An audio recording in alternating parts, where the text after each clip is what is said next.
في سؤال واحد بقالي سنين بهرب منه، هل أنا فعلا بعرف أسوق ولا كنت محظوظ؟ والنهاردة قررت أجاوب عليه.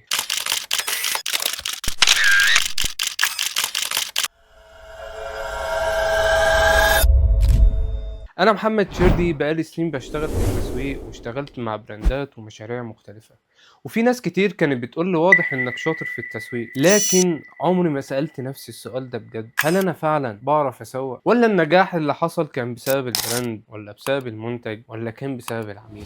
الحقيقة إن في طريقة واحدة أعرف بيها الإجابة، إن أحط نفسي مكان العميل. من النهاردة البراند اللي هشتغل عليه هو أنا. القناة دي هتبقى المكان اللي هطبق فيه كل حاجة كنت بقولها للناس، مش بالكلام، بالنتائج.